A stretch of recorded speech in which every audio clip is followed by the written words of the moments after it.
Welcome, welcome, welcome, welcome, and one more welcome to our continuing series where we talk to everyone around America in the South, in the Midwest, in the Southeast, in the Southwest, in the Pacific, in the far North, in the Atlantic, in the Alaska, uh, in the Hawaii, wherever. If you're on the left, if you're on the right, if you're a professor, if you're an activist, if you're an academic, or if you're a publicist or an activist, again, we want to talk to you. We want to have intelligent conversations with people who are living in America and are able to have thoughtful conversations about where we're going. We want to provide the perspectives directly to you, the public. We don't care what they say, but we want to provide quality information to you so you can do this thing that I used to do back in high school. It's not as cool anymore.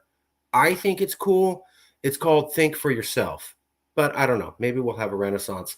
Maybe we won't. With us today is our pleasure to talk to Mitch Brown. He's at the University of Arkansas, and he works in psychological science at the Fulbright College of Arts and Sciences. Dr. Brown is an instructor and researcher in psychology at the University of Arkansas. He had previously obtained his PhD in experimental psychology, being trained as a social psychologist at the University of Southern Mississippi.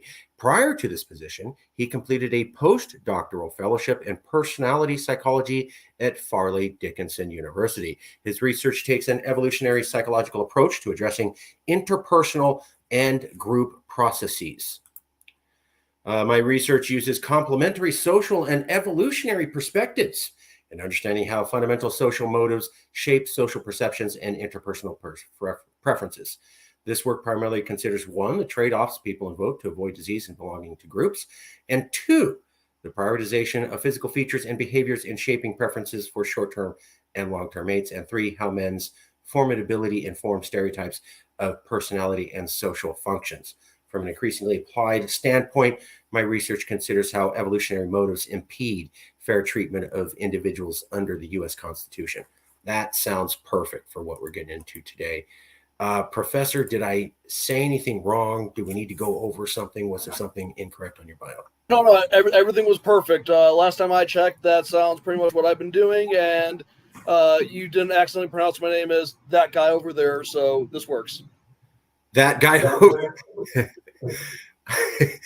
A Tagot instead of a thought. Gotcha. Yes. I know what thought means. We won't be talking about it here. But anyways, so let me start off with general questions about political polarization. Is America polarized? And answer, please, as somebody with a background in psychology, psychological science, and just as an average American with two eyeballs. Things going great in America now? No problems? Or are we seeing levels of polarization never before witnessed? So that's actually kind of an interesting question. So, I mean, on one hand, yes, the things aren't great. There's a lot of polarization, but to the extent that it's like the 1880s with super contentious election results where it's constantly just fighting who's actually going to be the president, or even just in the realm of, let's say, like the Civil War. I don't think we're anywhere near that. But again, it does feel tense. It feels pretty rough. And at least to me, I think a lot of this can be attributed to, the fact that what we could possibly identify as polarization is kind of coming on the heels of what I would regard as a period of quite a bit of civility, to where there was considerable decency. There was one clip that I saw many years ago of a couple days after JFK got shot, and a guy on TV came on and said, "Well, I'm a Republican. I didn't vote for the guy, but it's very sad to see something like this go this way, and I hope our country pulls together." And that's the thing is, I'd like to think that most Americans would likely be this way, but at the same time, I'm just not confident that it's going to be at the same level as it was previously. But then again, too, one also needs to remember that there is, a degree of availability heuristics going on. So when I say that specifically, what we think is most common, most prevalent, is based primarily on what information is readily available to us, namely what's on the news. So as an example, Jaws came out in the 70s. Everyone thought that sharks were all over the place, so people stopped going to the beach. So there was this heuristic made available. Like, people didn't know what the base rates of shark attacks were, and we just saw that sharks were going to start eating us. So we needed to find our own fishing boat with Richard Dreyfuss on it. Obviously, that's not the case. But yeah, right. But it's kind of I'd argue that's kind of the same thing. It's Yeah. I like to regard this as America being just primarily an exhausted majority, where we just want to say to ourselves, we have to do this again, and just even though people have opinions, they have thoughts, just we're in this position where we just don't really, at least in a lot of my more lay circles, we don't really want to do this anymore. This is something that is that just I would just argue that most of us are just simply tired of this hyper partisanship. It gave you a bit of I guess a bit of an anecdote, just at least in psychology. There was a fairly controversial set of papers disseminated back in December about certain initiatives at a psychology journal that led to one group of people signing a giant petition saying we need to look into this. We're concerned about these issues. And then the governing body took action on that. But on the other side, a bunch of people reacted against that letter saying, hey, this is premature. This is kind of an issue what you're doing here. So a lot of people signed that. But at the same time, though, even though people were getting pretty hot under the collar about it, what you would notice actually is, at least what I noticed, I had friends signing both letters.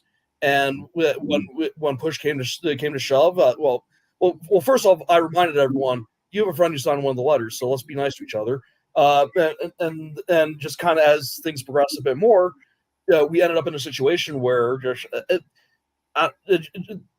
just your classic contact hypothesis was popping up. Again, at least this is purely from my perspective and my social psychological knowledge of individuals actually having the opportunity to engage other people who were unlike them. So depending on what letter somebody signed, I won't necessarily indicate what camp I fell into. I didn't sign either letter, by the way, because I don't want to get drug into this.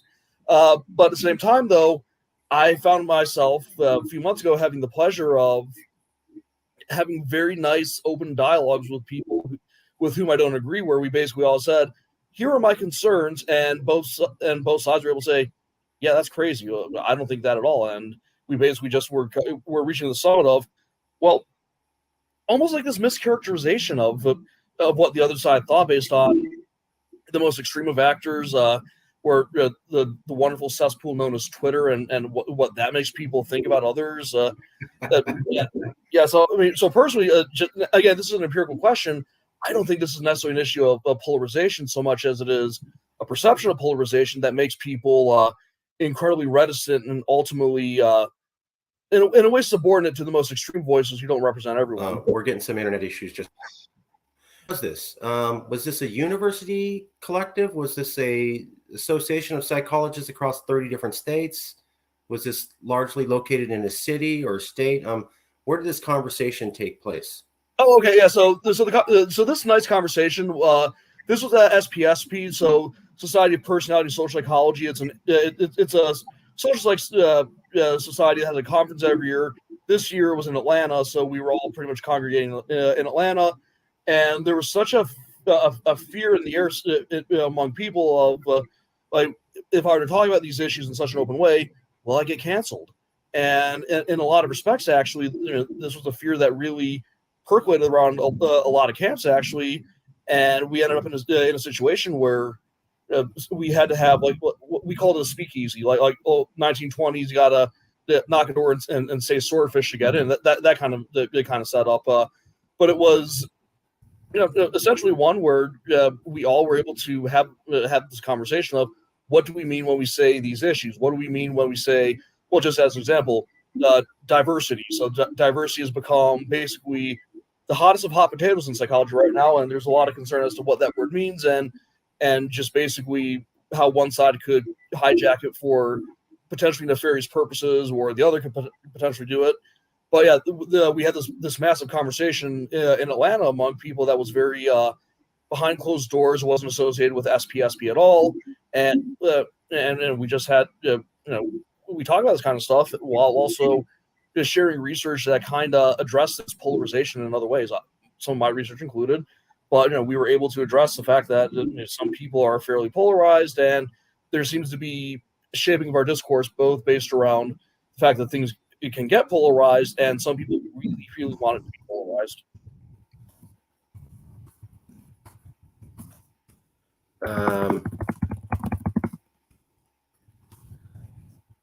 Is that so? This was a conference with people around America, basically.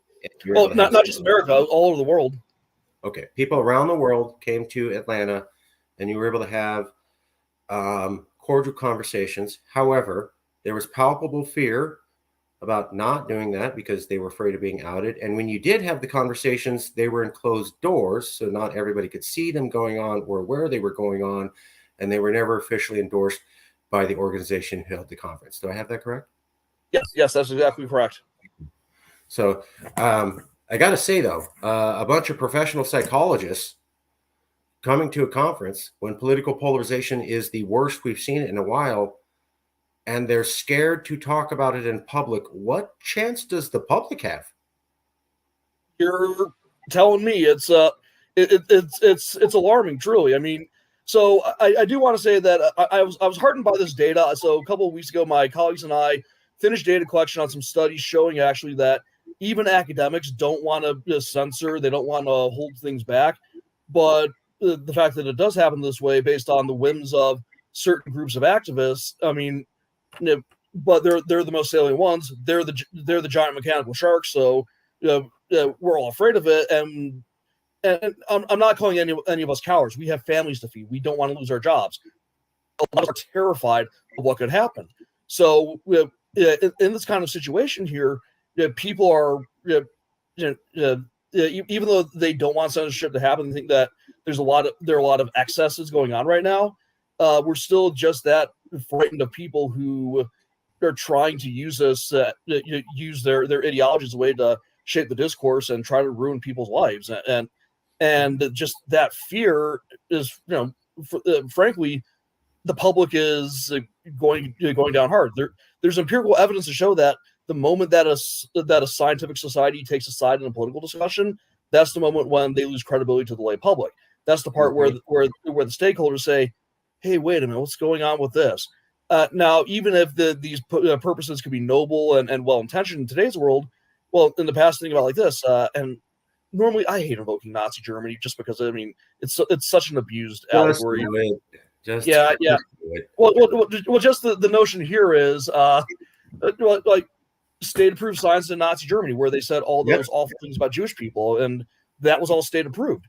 Just so the moment that a scientific society takes a side with the government, there's always that risk of them not being correct, and even then too, science is always self-correcting. Science is always changing. It's not sustainable to anchor yourself to some kind of potentially never changing ideal, and this ideal may ultimately become outdated in a couple of years. I mean, we're seeing right now with just as some examples, some of the larger socio-political movements of the past decade.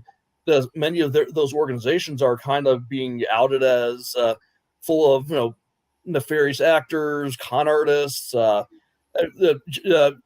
are I don't necessarily want to name anyone specifically. I think that one can fill in the blanks if they're paying attention to the news, but they're just this adherence to these very specific ideas of these groups. They're aging like milk within a year.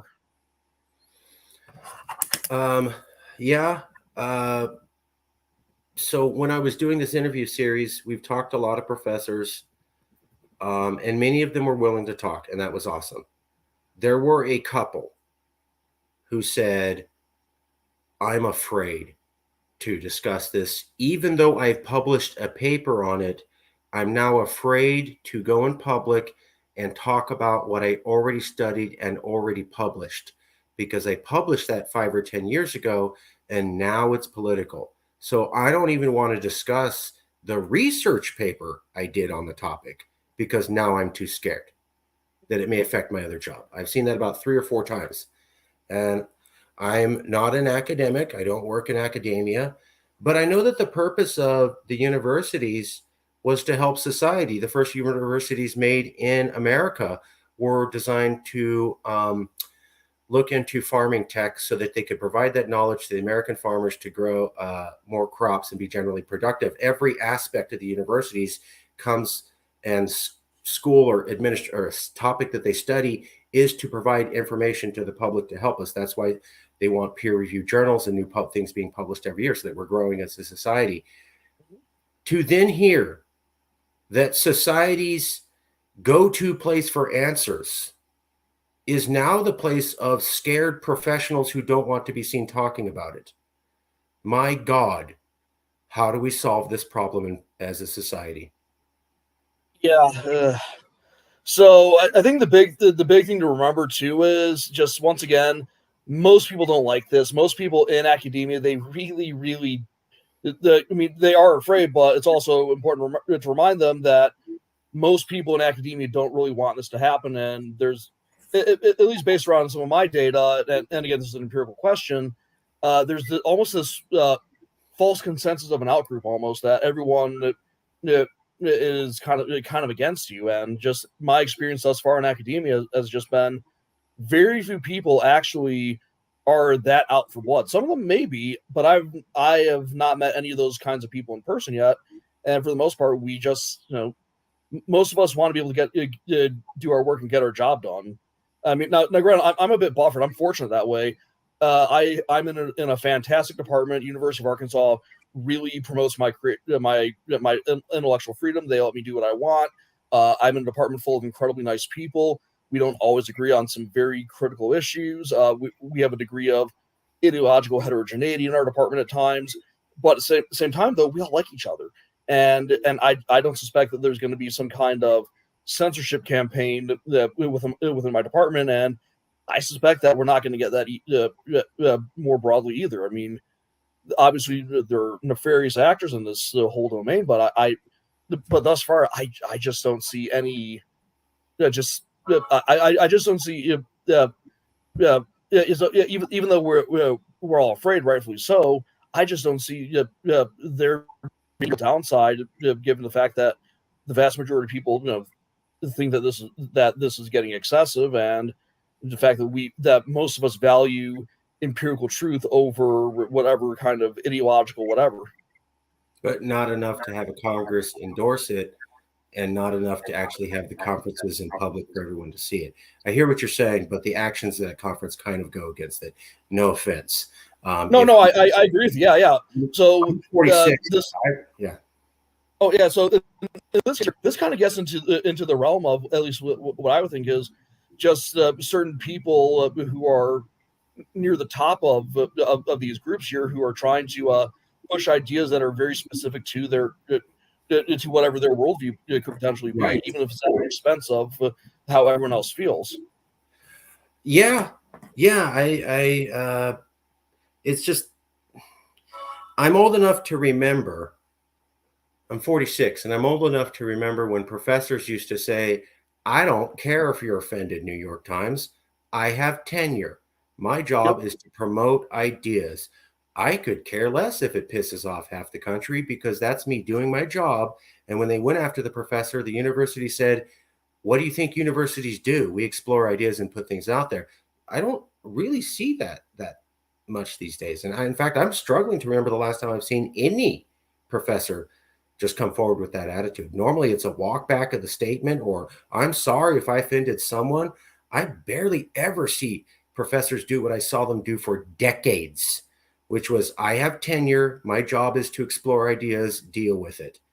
I don't see that at all anymore. Do you see that? Yeah. So I do, but at the same time, though, these expressions are oftentimes buried by, well, the ideological juntos in mainstream media, who suspect that we all think like they do, so you don't really hear it that much, or they get heavily censored by certain people at the top. So just right now, actually, there's a controversy about a paper going on right now at the Journal Archives of Sexual Behavior about gender dysphoria. It was retracted a couple weeks ago, ostensibly, for some issue that is, well, largely perfunctory and easily addressed by a careful comment from the editor at that point, from when the paper was published. But a very loud group of people decided to go after this specific paper, and and they're in a situation now where that author is kind of fighting back against it because, at least according to a lot of people, there's there's a sense that this is a tenuous at best uh, uh, indictment on this person. And the university's backing this professor up 100%, correct? Oh yeah, they are. Publicly? Oh yeah. Wow. Glad to Yeah. hear it. Almost never see that anymore. Yeah. Just that, well, I can also say too that even if someone in my department were ever in the position where they had to say something, both left or right, I have actually had specifically said to me in the past by my chair that he would stick up for our academic freedom. Nice. Liberal versus conservative viewpoints doesn't matter, because at one point there was a helicopter parent calling him to say, "Well, are you going to teach my kid about this? I don't feel comfortable about it." And his response back to this parent was, "I support the intellectual freedom of my faculty to teach what they know." Yeah, it just reminds me of this quote. It was this German pastor called Martin Niemöller. He lived around 1945. He lived in a town called Dachau. And he said this: first, they came for the communists, and then I did not speak out because I was not a communist. Then they came for the social democrats, and I did not speak out because I was not a social democrat. Then they came for the trade unionists, and I did not speak out because I was not a trade unionist. Then they came for the Jews, and I did not speak out because I was not a Jew. Then they came for me, and there was no one left to speak for me.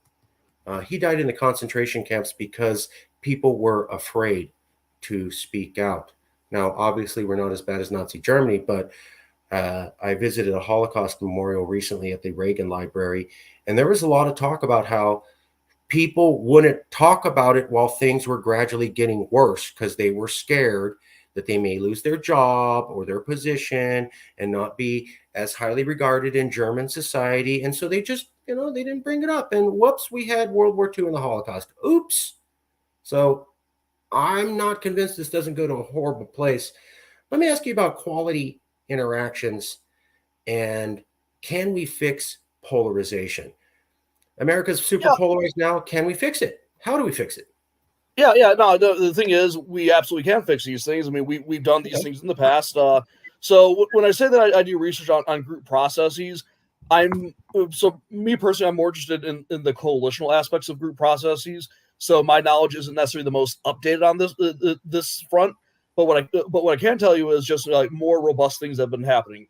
So some of the things that I would personally do based my own interactions and what the research has shown and that informs my thoughts on the interactions.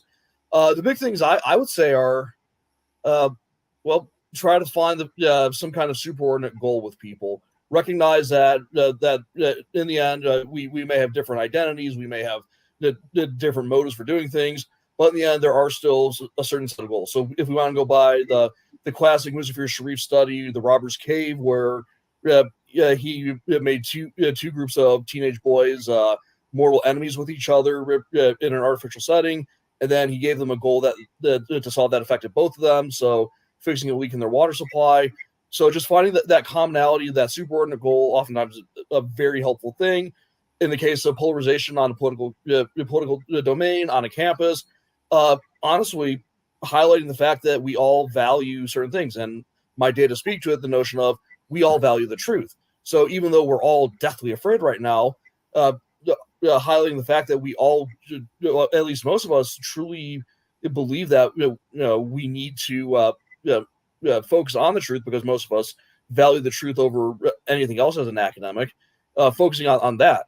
There's also the notion of, going back to Gordon Allport with his contact hypothesis, being that if you're around other people who are like you, who are not like you, if there's some level of even status or the interactions aren't hostile, you have the fortune of being able to know who they are as a person, and those positive interactions eventually it turns the thems into the us's.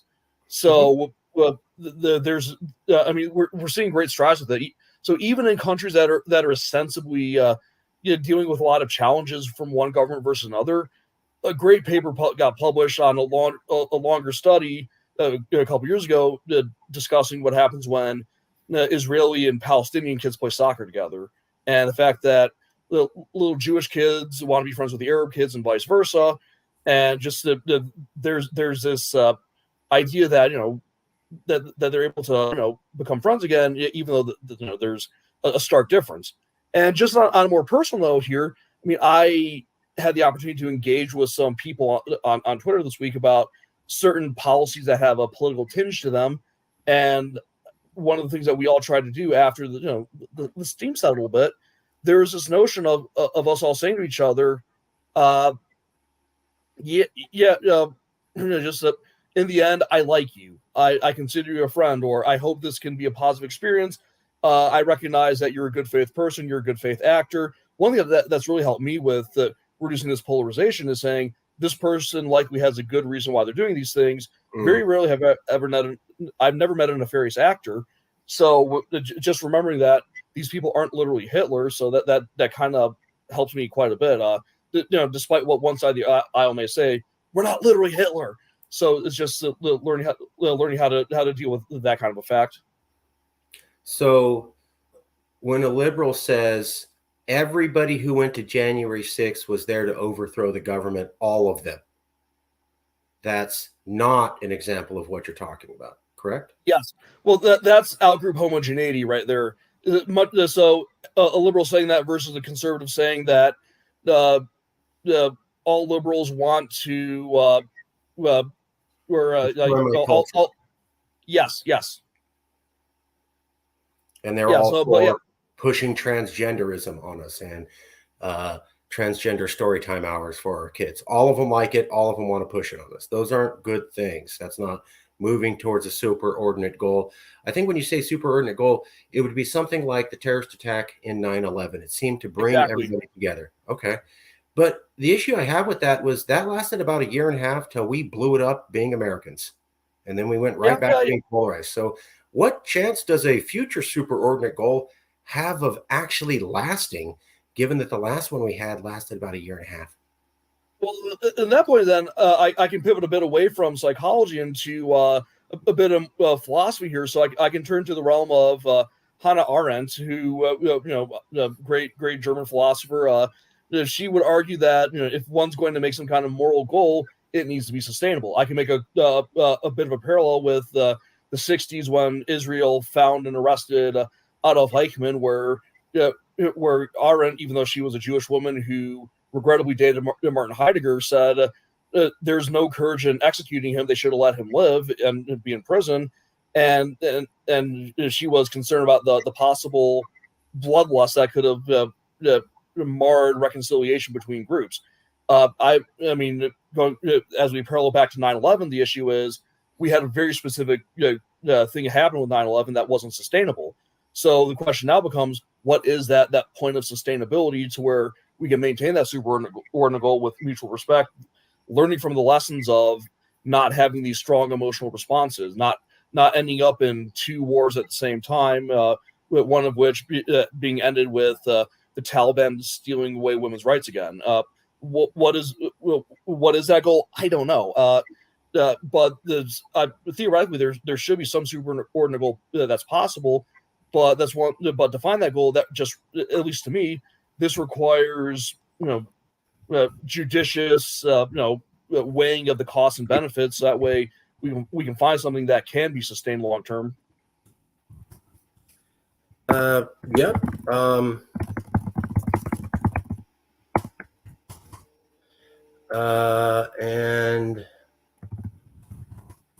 But the thing that gets me is that we've had some superordinate goals. Climate change is an existential threat that affects everybody. Yeah. Russia invading Ukraine is a threat to democracy for everybody. COVID-19 could have killed everybody. Democratic throwbacks, like questioning the elections and storming the Capitol, threatens democracy for everybody. Those are four big existential threats, superordinate goals that affect everybody, and all four of them are highly polarized. How do we know that a superordinate goal will work when 9/11 didn't work, Russia didn't work, climate change didn't work, COVID-19 didn't work, and threats to democracy didn't work? Is there a sixth superordinate goal that's going to bring everybody together when the other five failed? Well, maybe nothing that big and dramatic. I don't think personally. I think that those kinds of big things, I mean, all those big events, they were easily politicized just by virtue of the nature of what they would have been, and the fact that so many people, both sides, use it as their moment of charlatanism. But they were also very, very passionate kinds of things. So, if I myself trying to remove the passion as much as possible, identifying something in the most dispassionate way. So even though with climate change, there's obviously, there's a very legitimate academic discussion with it, we ultimately end up in the situation where Al Gore tried to politicize it. Even if his ideas were reasonable for discussion, it was still politicized as a way to line his pockets versus whatever the Extinction Revolution is doing right now, using children as agonistic buffers, like kind of like what baboons do with their offspring, or just the fact that everyone keeps saying the world's going to end in 12 years, and they keep pushing that goalpost. So a lot of these responses still have these very strong tinges of emotionality behind them. And within the academy, prior to this polarization, there's always this sense of dispassionate discussion is what's going to save the day. Having that, we're not trying to make a stance. We're not trying to say one very specific thing. We're ultimately in a position where we want to put the evidence out there and inform people this is what's happening, and other people can do with it as they may. Maybe on a broad societal level, that's a bit more challenging, but at least on some of the microcosm in academia, hopefully we're in a situation where we can actually pull that off. What is a superordinate goal that we could have a dispassionate discussion on and would bring 200 to 300 million Americans together? That's a good question. I'd say at this point here, and the thing is, I'm not how this will manifest, but just scientific societies in America saying we value the truth above all else. We recognize that any kind of partisan spin on things could necessarily blow back in our faces, and just basically have these groups say, yeah, we're going to eat some crow on this one. That part of this polarization is based on the fact that we created this with our very strong alarmist rhetoric. So we potentially and again, I don't necessarily have a very clear answer as to how one could go about doing this, but finding that very specific way for academic societies or universities, for that matter, to recommit their values of truth seeking, to stop holding social justice or equity initiatives at the same level as knowledge, which was, if you remember, John Haidt talking about this 10 years ago about universities being at that impasse between knowledge and justice. We need to reassert our position on knowledge. I mean, we can say justice can happen. We can talk about justice things, but in the end, though, we use knowledge and objectivity as means to identify what is an optimal path forward to identify, that we find that we find that optimal path forward to say, yeah, here's what the data show us in a long-term setting. This is sustainable. If there's some way we can just push into, I don't even want to say push, just that we want to assert this notion of the truth is the most important thing. Both sides already say that the truth's the more important thing, and it's the other side that gets all the truth wrong. And I think what you're saying is we'd have to have MSNBC say, you know what, Fox News lies sometimes, but so do we. And here's the top 5 lies that we told you on MSNBC, and we're outing ourselves and coming clean for the good of the country. Dear God, I wish that people would do that. It's just that cognitive dissonance is a horrible thing. Sure, and we need Fox News to say, hey, the liberal media hides and lies a bunch of stuff. But there were a couple times where we straight up told you bold-faced lie, and we're going to come clean and say it to you. Every single network television station, CBS, NBC, ABC, needs to come forward with CNN and MSNBC and say the whole Russia collusion thing was a hoax. We lied to you for 4 years. It was made up information, and we stuck with it. Fox News and Breitbart and I think Newsmax need to come forward and say, We knew the Stop the Steal wasn't correct, and we just wanted ratings, and we lied to you for a couple of years. But hey, even though we lied to you for a couple of years, still continue to watch us as your most trusted news source. Don't leave, because then we would collapse our corporation. That's what we need to have happen, right? Corporations risk destroying their entire viewership for the good of the country and to be honest. Yeah, well, it's like when a baseball player gets caught doing steroids and they come back clean, and their reputation is not as bad as if they just deny. Sure. Except that the news corporation would have to go a period of all their sponsors leaving, telling their stockholders that they've lost revenue for maybe 1 to 5 quarters before they could get it back open. It's something that corporations are not allowed to do by law. So corporations have to make more profit, and they cannot pursue anything other than making more profit. The moment you're a corporation, you can actually get sued for doing something other than trying to make profit as the director of a corporation by your stockholders. So we would need corporations to do something that's not in their interest and is against basically the way the law works. And would basically tank their profits for a year and a half for the good of America. And then we could come back together. Yeah, I just don't know how that could happen practically. Okay. I'm only here to ask questions. I don't know. You're the professor. I don't know what's going on. I'm not a political scientist. Let me ask you a question. Have you heard of something called the Big Sort? There's a theory that says since 1992, Americans have been sorting themselves into ideologically like-minded communities. And that we are sorted. And so before, you used to have the Democratic Party would have some conservative Democrats. The Republican Party would have some liberal Republicans. And there was sort of an overlap between the two parties. Now what you have is a complete separation of the two parties. There is no liberals in the conservatives. There is no liberals in conservatives and the Democrats. They're totally separated. There is no overlap between the two of them. And that's happening at the same time as this. The Big Sort says it goes back to 1992. These are a series of maps at the county level. So it's a fine-grained map. The map in the top left is 1992. Red means don't even run here if you're not a Republican. Republicans win by 20 percentage points or more over Democrats. It's called a landslide election. Blue means don't even run here if you're not a Democrat. You have no chance of winning, 20 percentage points. Gray means it's competitive. Sometimes they vote McCain. Sometimes they like what a guy called Barack Obama is saying, based upon where the country is and what they think the country needs at that time. What we would hope all voters do. And yeah, what this is showing is that at the county level, if you look at the top left map and then look all the way down to the map directly below it that's really big, you can see we've wiped out all the competitive districts, and we're now almost all landslide Republican or landslide Democrat voting districts, and we've been doing this for 3 decades. Oh yeah. That's depressing.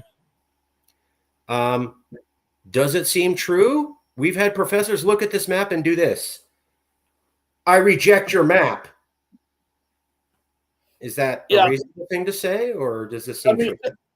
No, this certainly seems true. I mean, there is a dead reddening and a dead bluing. So all the little nuance behind it, I can't speak to that myself. Sure. I mean, yeah, if I were an expert, potentially I could speak to that. But I mean, at this point right here, I do think that there is at least some evidence showing that one should even bother running in a certain area based on this fact. I mean, I definitely do. I think even if the results aren't as clear cut as the map is potentially indicating, there is still some kernel of truth that should be taken seriously. So the theory is that people are moving to ideologically like-minded communities. Maybe they're saying, I want to move to some place where everybody votes like me. But a lot of people don't think that's true. They think people see kind of cultural signals or value signals and feel more comfortable in a certain community. They move to that community, and then they start voting the way their neighbors do, even if they don't necessarily have public or conscious discussions about voting. They're kind of, you absorb these signals when you move into the neighborhood, and you move to a neighborhood that feels right. So that's an interesting hypothesis. Those are two hypotheses, competing ones. Are you going for the echo chamber, or does your geography make you in the echo chamber? I have no evidence one way or another on that. That's actually that's a really interesting question. Both seem plausible. It's just a matter of figuring out what's the appropriate way to test them, and that's where I come in potentially of seeing what's actually the antecedent here. Yeah, my question is, I hear a lot of people saying the way we fix polarization is, I think you hit it on the construal theory. It was Gordon Allport, the contact hypothesis. So my question is this: I'm hearing a lot of people looking at political polarization saying you have to have meaningful and constructive and positive interactions. You can't just throw two people in a room. That could go very badly. It's got to be positive interactions. You know, I see that you have humanity and values. I learned to assume that you wouldn't think the worst thing ever at every opportunity. My question is this: they make it sound like if I live in San Francisco, California, the most liberal place in all of America, and I go to my corner Starbucks and I meet someone who says he's a Republican there, that if I can have a conversation with him, well, I've healed America. And my thinking is, my stepdad voted for Trump for tax reasons. I hate Trump. My mom hates Trump. He does not support Trump's racist stuff. I'm Mexican. My mom's Mexican. His best friend's Mexican. He's also paid money as a Republican to have 8 undocumented people become citizens. Not something a typical Republican does. So when I hear, well, just talk to your stepdad, he's a Republican, he tends to absorb the thoughts and feelings of the community near Santa Monica or near San Francisco. And is that the same to say that I got along with my stepdad so I could go to rural Kentucky to a guy who's farmed all his life, has never met any minorities, LGBTQ people, or communists, and he'll agree with me just the same as my stepdad who lives in San Francisco with me, because they both call themselves Republicans. So I should assume that a Republican who lives in San Francisco, California for 20 years has the exact same political, cultural mindset as a Republican who's lived his whole life in rural Kentucky. Or is that silly to assume that? So I think in practice it would be silly to assume that, but that's where it gets to the issues of Allport's theory of so his contact hypothesis. There's merit to it. It's a good hypothesis, but you also need to consider a lot of caveats to it too. So contact is not going to work unless the positive interactions have a degree of equality about them. So in some instances, that rural farmer in Kentucky may say, "Well, you're just the liberal elite." Versus if you go to if a Republican goes to like deep blue wherever in the country, and the liberal is going to say, well, you're just part of the white privileged elite class or whatever. So this perception of these individuals as still being part of the elite class, and that in many ways actually these perceptions have oftentimes impeded reconciliatory race relation studies in this country.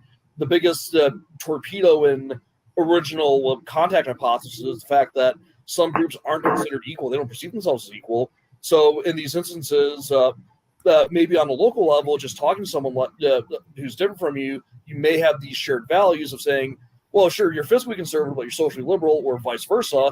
I mean, on that local level, that'd be really, really easy to do. But the question then becomes, if it's possible to do on a broad level, to something that's across the country, how does that even emerge in the first place? And the thing is, I don't know the answer to that. I'm not a group like bring everyone together kind of researcher. I'm not super, I'm not as informed on that topic specifically, and more importantly, I'm not really as knowledgeable, I'd say, in terms of how do we make someone feel like they're like they're on par with somebody else that they may regard as like the oppressor, where everyone is the rebel alliance in their own life story, and everyone else is the empire. How do you make sure that you realize that they're all rebels? I just so I'm Mexican, and we came from Texas originally. We're Tejanos. There was the Mexicans of Texas before it was taken over, and a lot of my family's still there, right? And they're Republicans. And then my stepdad lives with us in Los Angeles, California, very liberal, and he's a Republican. He does not think anything like my Republican cousins in Texas at all. Not even close. Not on the cultural issues, on the taxes, sure, but not on the cultural issues. So, and I also hear there's a lot of studies of saying people adopt similar mindsets when they live in similar neighborhoods. He doesn't have the same vitriol to LGBTQ or transgender story time that my cousins in Texas do. I mean, they're mad about that. He's kind of like, eh. And yet I'm told they're both Republicans. They must all agree. So if I have a conversation with my stepdad, it's just as good as having a conversation with my cousins. And I'm like, that's not true. Yeah. Well, actually, a lot. Yeah. No, you bring up a good point with that, and so in this issue then of the traversing between people you may regard as high versus low status, it becomes oftentimes it could just become the issue of finding that common ground and potentially going from there. And again, it's not going to be a pleasant conversation on non-fiscal issues. It's just a matter of how do we gravitate from the one kind of issue versus the next. And I just don't know enough about that. Fair enough.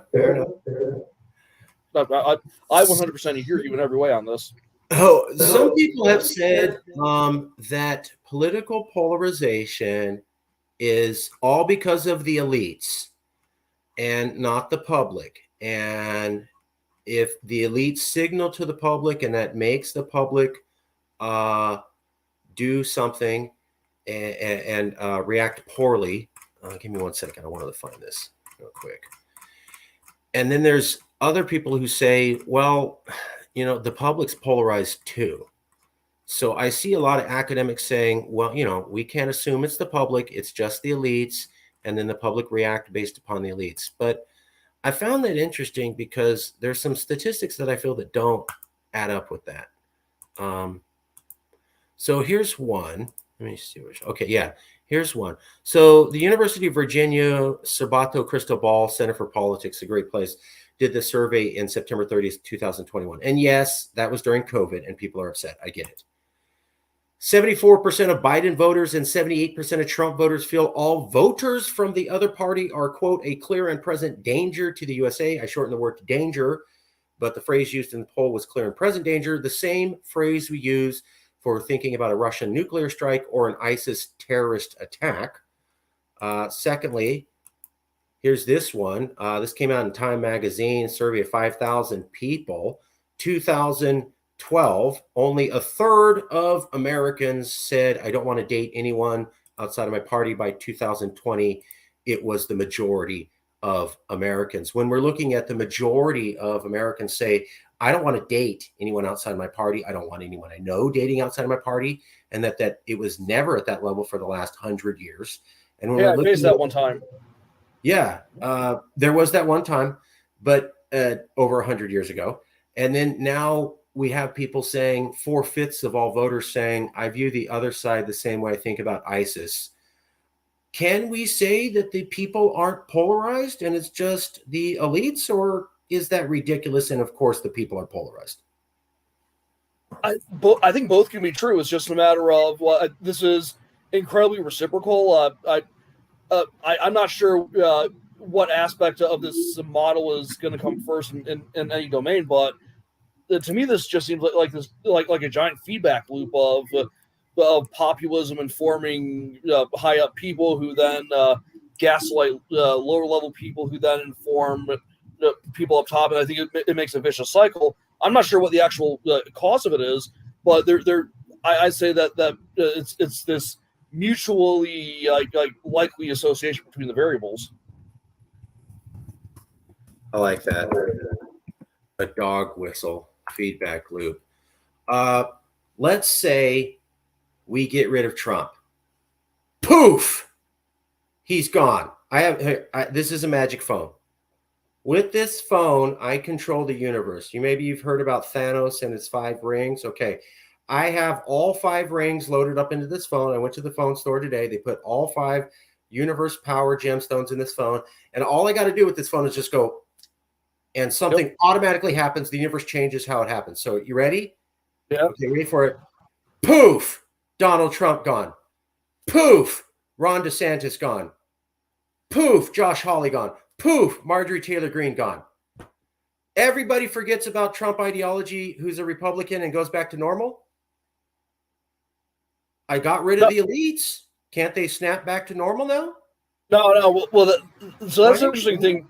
That's an interesting thing too, because the notion of what the elite is just this almost ubiquitous boogeyman that doesn't necessarily have any clear definition of what it is. I mean, with as much disrespect to C. Wright Mills as possible, the power elite is just kind of just this nebulous thing designed to create an enemy for people.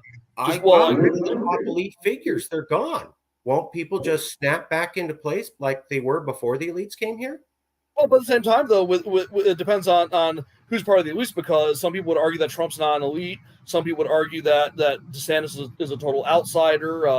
And even then, too, if we look at the right in general, that even among those further right people, there's already such a splintering for what their identities actually are. Okay, let me rephrase. You remember the Vietnam War? Maybe you weren't there. So we have a lot of veterans here in the Central Valley, California. We had the highest killed in action rate of any state in the Iraq War. Even though we were against the Iraq War, we beat out Texas. We got a lot of veterans from Vietnam, a lot of veterans from Iraq, Afghanistan. And they have, as my dad calls it, the 1,000-yard stare. Their body came back, but their mind never did. Oh, certainly, yeah. It's very sad to see. We see it a lot here. This person is normal. They go off to war.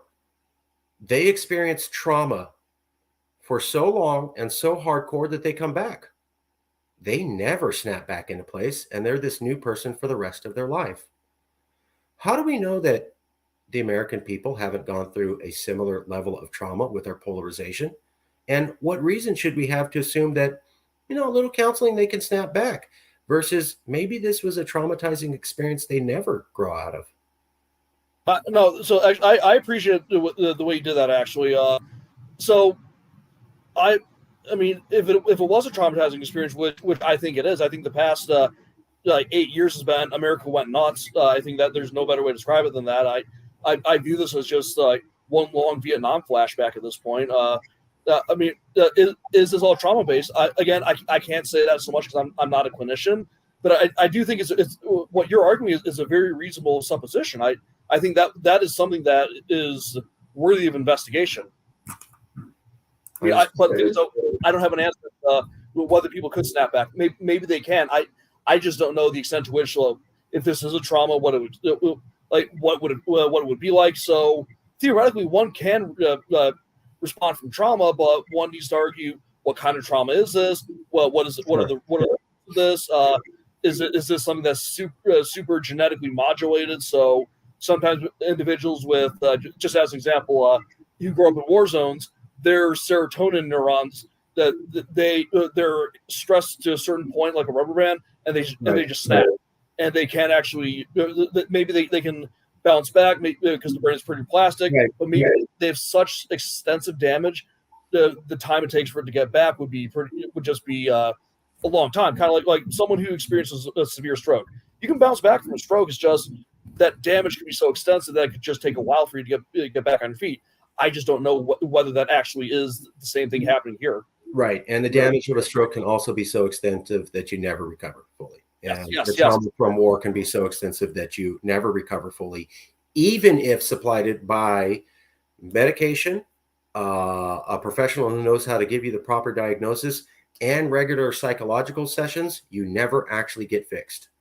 I've seen that happen to many people. It happens so widely that it seems to be a general human condition. There are things you can expose to people that are so horrible for so long, they just don't come back. We have a lot of prisons here in the Central Valley. I can tell who served time from 2 blocks out just looking at them. Oh They yeah, have a yeah. certain look and walk about them. Yeah, I mean, I've had the pleasure of teaching several people who've come back from wars, and yeah, there is something. I'm not going to say there's something wrong with them, but it's very clear that they've seen things. Yeah, I'm not criticizing the soldiers in any manner, but Absolutely. you clearly went through something and you lost part of you. And I'm not saying that to be mean or Yeah. negative. I'm saying that actually as someone who cares and Of thinks we course, should yeah. not be sending young men and women to wars that we don't absolutely have to fight. I'm saying Yep, this as yep. something I want Yeah, to prevent. yeah. In the And future. and a lot of my voting records as of late has been remembering myself as that young man who was terrified of the draft, even though the draft went away 10 years before I was even born. I was still scared it was going to come back. World War II, right on. Vietnam, Iraq, Libya, Afghanistan, we didn't really need to do that. So I'll just leave it there. You Yeah, know, sure. if No, Brother Hitler comes, you're right. I get our defense and we need to go out there and fight him. But when's the last time we fought a real Hitler? I mean, come on. So my question is, is there a level of trauma we can't come back from? One of the things I point out is January 6th. When I talk to a lot of people, January 6th traumatized the hell out of them. I've talked to people who've had nightmares for a year after January 6th. I've talked to people that when you talk to them about January 6th now, it's 3 years later, they have the same reaction as a traumatized person. Their eyes kind of stare off into space like they remember being there at the moment. They have the same look as traumatized military veterans when you ask them about January 6th. And I'm wondering, can we get over that? And what if there's a second January 6th and then a third and a fourth? If one traumatizes you a little bit and you do two, is there some point that you just can't come back from? Like maybe you go to Vietnam and you see one of your friends get shot and it's tough and it's difficult, but you can get over it. Then 16 more of your friends get shot. Maybe that's just too much for the human mind to handle. I agree. No. Yeah. What is that tipping point? Fortunately, we've never been in this situation where we found this tipping point, but it's terrifying. I had liberal friends who I'd never heard them speak this way. And on January 6th, I had two different liberal friends. They don't know each other. They've never talked. And they told me the exact same thing on January 6th. Why don't we get all 300 of those Republicans up, line them up, and gun them down live on television? Two different liberals who don't know each other told me the exact same idea on January 6th. They never speak that way in the entire time I've known them. I've known both of them for 10 years. Never heard of them speak that way. On January, it was like, good. Let's see blood running down the steps. I want to see it. So I'm wondering if I see people act in a way that I've never imagined they could act. Oh, yeah. That's trauma speaking. Yeah. No, I agree with you. Yeah. I mean, yeah. Well, it just goes to show how easy it is to dehumanize the out group to where just you start to regard them as a pestilence to be rid of, and yeah, just that. I mean, yeah, even on the right, my fairly conservative friends saying similarly short-sighted, small-minded things about liberal people during June 2020. It's that same kind of principle. Right. One of the things that I saw was when I talked to conservatives who were part of January 6th or know a lot of people who went to January 6th, most of them say this. That was all Antifa dressed up as conservatives. That there was no actual conservatives did anything. That was all evil, wicked Democrats who came to impersonate us to tear us down. Sounds crazy. Here's the thing. When I talked to liberals about that time when we had 22 cities on fire for a week in America, which terrified most of Europe, by the way. Oh, yeah. This is what I get from other liberals. None of that was caused by BLM. Not one of them, not one window broke in, not one fire. Fire but mostly peaceful. Yeah, mostly peaceful. That was all undercover Proud Boys and racist cops who did that to set up BLM, and they managed to pull that off in 22 cities and not be seen. Just like Antifa managed to dress up like conservatives, storm the Capitol where there's 3,000 cameras, but we never actually have video of someone in an Antifa mask putting on a Proud Boy outfit and saying, I'm going to storm the Capitol. But they're both sure it happened and that no one on their side did anything wrong, even though thousands of people were involved and all the wrong was on the other side. Does this suggest to you mature peoples in a mature land? Absolutely not. Oh, interesting. Okay. Just wanted to asking questions. No. I completely don't think that there's any. Now, granted, maturity can fluctuate and vacillate. And the thing is, I know a lot of very well-spoken professors otherwise who basically were pushing this one conspiracy versus the other. Just I know a lot of very educated people, very intelligent people, mind you, who still did fall for this partisanship. It's coalition favoring, it's in-group favoritism. It's something that no matter how smart you are, you can fall for it. If you were backing January 6th, I would have said most of the people did not intend to storm the Capitol. Those that did were wrong. Maybe there was a few Antifa dressed up to exacerbate it, but it was us. And it was a fraction of us. Yeah, that's my speculation too. And it wasn't some Antifa psyop, nor was it some Proud Boy coordinated whatever. It was just. I mean, well, the most parsimonious answer is absolute chaos happened in a time when this country's already completely tired and exhausted from COVID, and on top of a summer of race riots, on top of whatever the hell was happening anyway. So, I mean, it's just that our brains broke.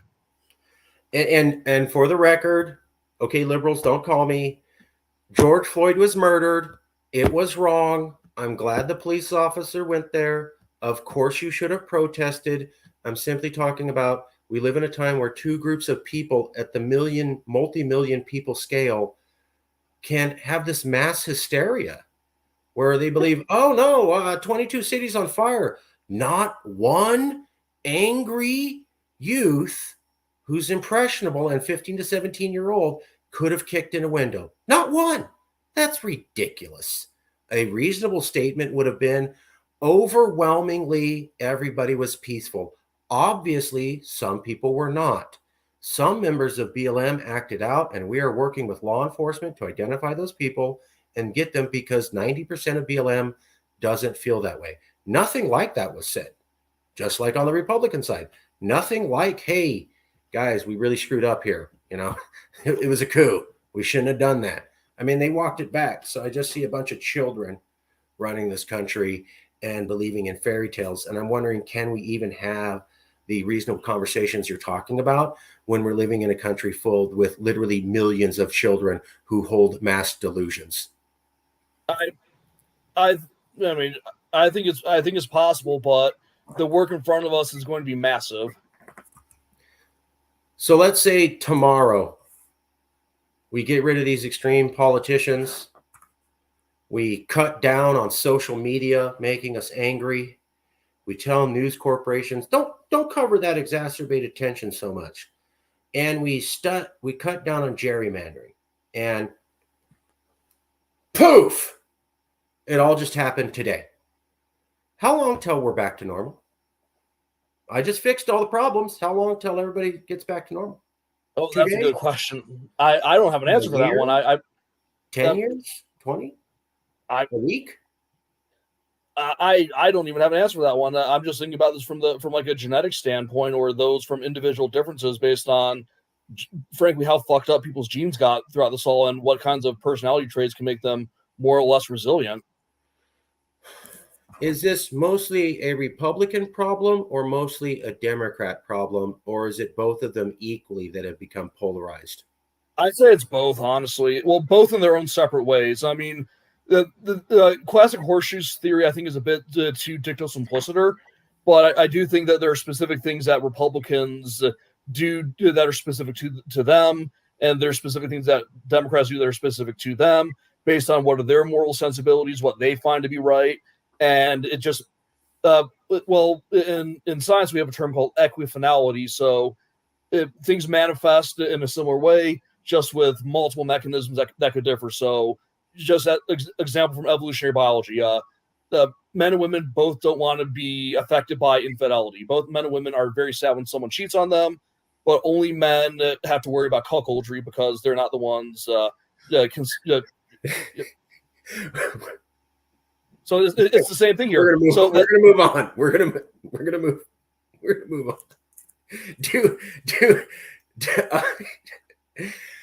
What do Dems do that's highly polarizing? Because I've heard a lot about Republicans. It's easy to find Republicans did this, did that, and I agree they did. But what I've noticed in a lot of the research is it goes like this: 95% of all the researchers who've looked into political polarization have concluded that 90% of the problem is all the Republicans' fault. Well, that's because the vast majority of people studying this are Democrats who may be blinded. What? Right? Oh my God!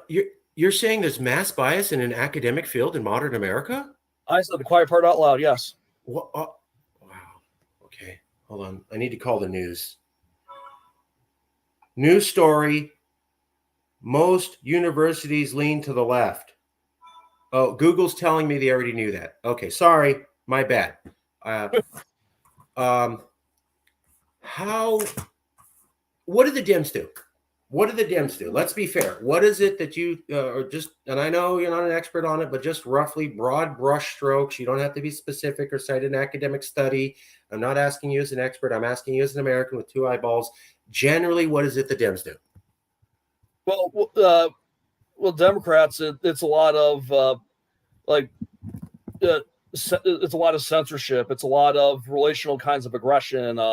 So primarily Democrats are the ones in charge of a lot of major legacy media situations. So there's a lot of like mass canceling for the most insidious of reasons, or sometimes, I mean, much like Republicans, Democrats can be prone to violence. It just is for a different purpose.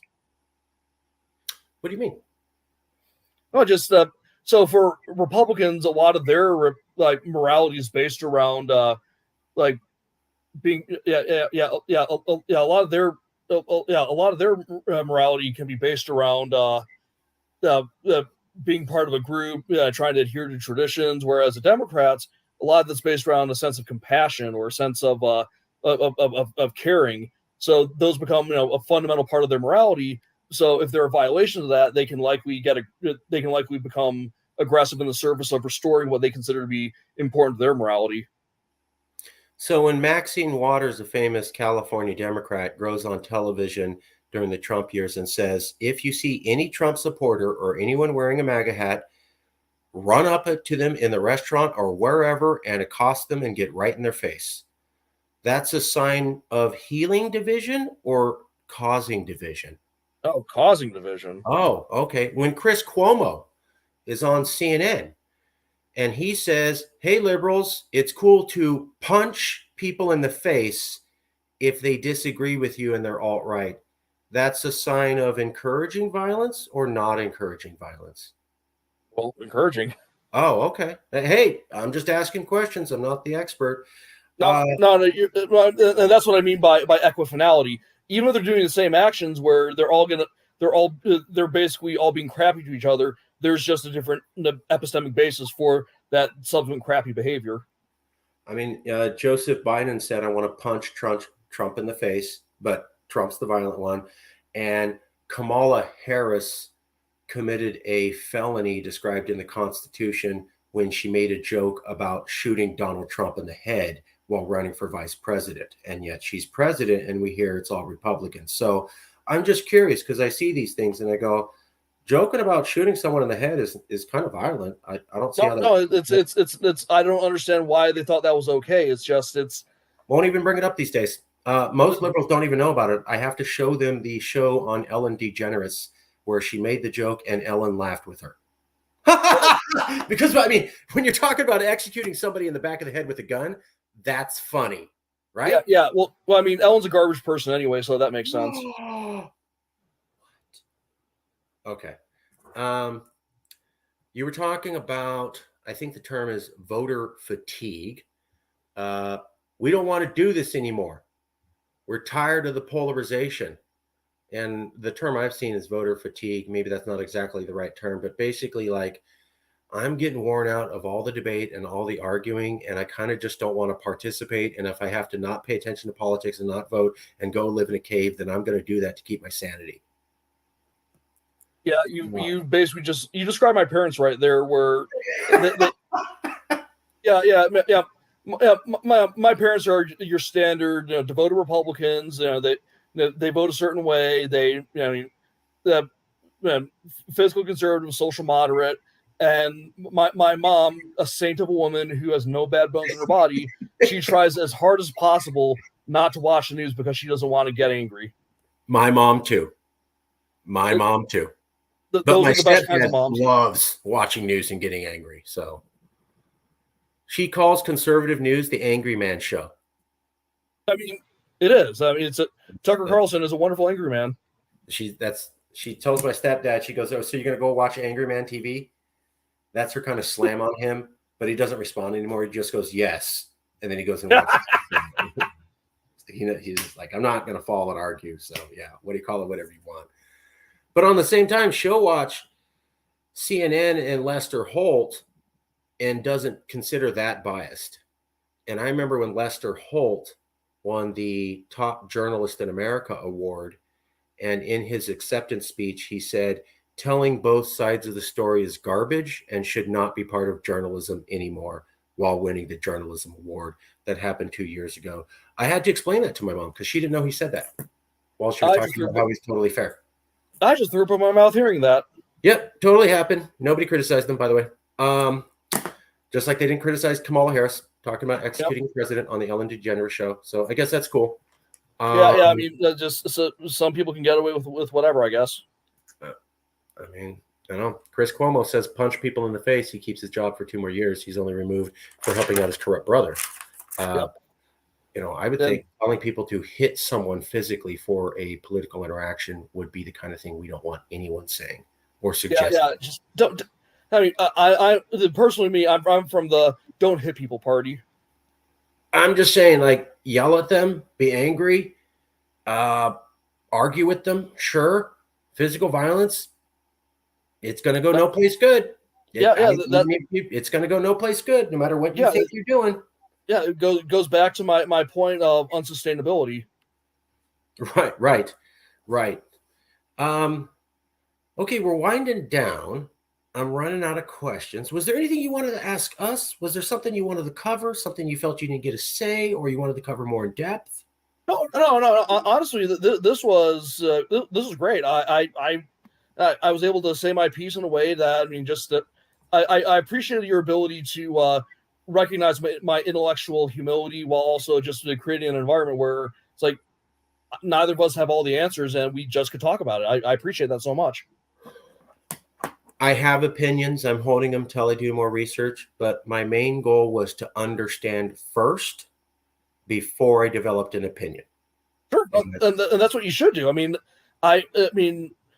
you notice that the way I'm speaking is it's as somebody to where I should probably know the topic insanely well before I say something, and what you're doing is smart. It's like you need to be super duper informed, so that way what you say has more clout. It can carry more water. Most people talk out of their ass, so the less ass talking you're doing, the less likely you're Ace Ventura. You're good. This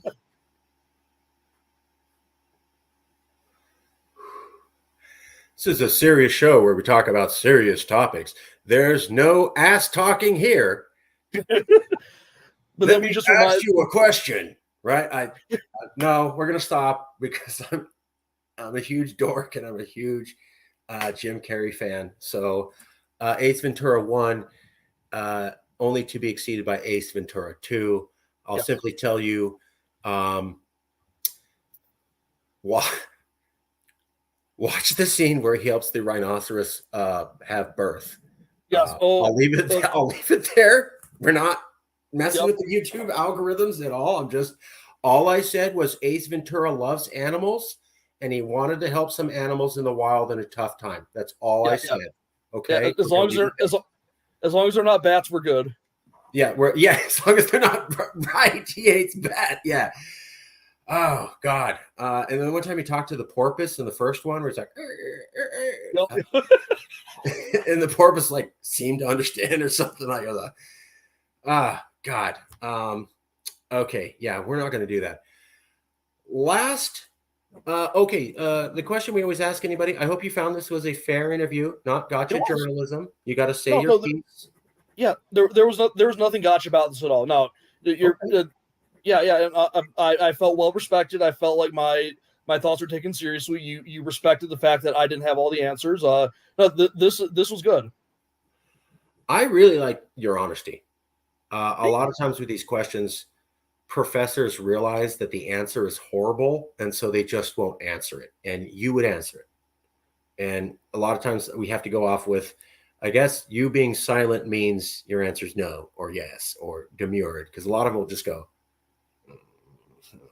And I have to move on to another topic, which I get. Some of the stuff we're talking about is not happy or pleasant. That's why I try to laugh. Yeah. Well, even at that point too, the best way to get around it is if there's an uncomfortable answer, it's incumbent upon you as the expert to say, let's try to talk about this in a very compassionate way. So I know there are a lot of uncomfortable things that we need to talk about, but I always try to couch my knowledge on something uncomfortable by saying these are human beings with lives, and we need to respect these human beings with lives. Any recommendations? Do you know anybody who could be on the left, could be on the right? They could be a streets activist. They could be a professor. They could be a newspaper writer. They could be a Sunday school teacher, but they're thoughtful and willing to be part of an honest conversation. That's a good question. I didn't mean to stump you. No. I want to give you a good answer here. Just that. This isn't you stumping me. This is me wanting to do something incredibly thoughtful, so that way you get good people. And we're open to anybody. We just want to have conversations with and I liked your response, and that's the reason is that I learned every time I talk to somebody who comes at it from a slightly different angle. And this happened with you. If you watch the interview, there's like 2 moments where you said something and I go, oh, that was me going, I didn't know that. I didn't want to interrupt, but me going, oh. You may not hear it, you'll have to look, but I'll go, oh, that's new fact entering brain, not aware. Me learn twice. Yeah. Me like when we have people learn twice. Me like too when friends learn too. Good. Me learn good. Me smart. Me talk good. Me talk real good. So, my family's half Okie, so we'd make that joke. Go, I talk good. I talk good. The joke is that it would be I talk well. And yes. Saying grammar. No, grammatically correct while talking. Yeah. Well, adverbs are bullshit. Here's the funny part. Not everyone gets that joke. So you say that joke and some people laugh and others don't. And you're like, you don't get it. Like, I don't even know the basic. I come from a family with an English major and a comm major, so okay. I've been beaten into those kinds of jokes. Sorry. Sorry. Last question. You're not you. You're not me. You're a third person. You've never met them. You don't know who they are. You don't know how they think. You don't know their life story. You don't know how they view the world. But they're watching this video. They're watching it. They found it interesting. There's a lot covered. They had trouble remembering it all, but it's 5 days from now. And while they're saying, I watched an interview and I struggle to remember everything, there was this one thing that the professor said, and I can't get it out of my head. 5 days from now. What would that one thought be, Professor? Well, I'd say that one thought 5 days from now, I would argue would be,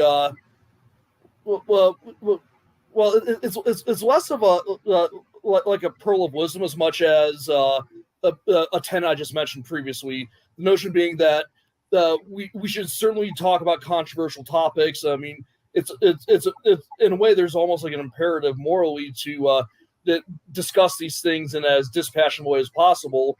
But as we do this, we should also remember too that these are human beings that we're discussing, and and human beings deserve compassion and dignity. So the more we approach these dispassionate things from the standpoint of these are people, the better chances we have likely of having our controversial ideas land, and it can actually make meaningful progress to solving societal issues. That's good. That's good. We'll leave it there. Thank you for coming out. I will email you a copy of the interview very shortly. Thank you. If you have any recommendations, cool. If you don't, that's cool. But we always want to just, keep trying. Absolutely. Yeah. I'll put my feelers out. I have some people who may be of service to you. I appreciate it, and I hope you can tell them, it's not a gotcha journalism job. We just want to have in-depth conversations about wherever they view this topic and get Absolutely. that. That's the goal, because we found the mainstream media is not doing this. I remember reading an article from NPR, and they interviewed 3 professors who were all from coastal liberal universities, and they go, "Okay, we're done." And I'm like, you didn't interview any conservatives. You didn't interview any people in the Midwest. You interviewed 3 liberal professors, and then said you did a holistic, well-rounded review. And I'm like, that's not even remotely close. So Dear God. That's why I set out to do this. Okay, we'll leave it there. I'll email you soon. And I want to say thank you for coming out, Professor. I really appreciate it. Oh, thank you for having me. I appreciate you.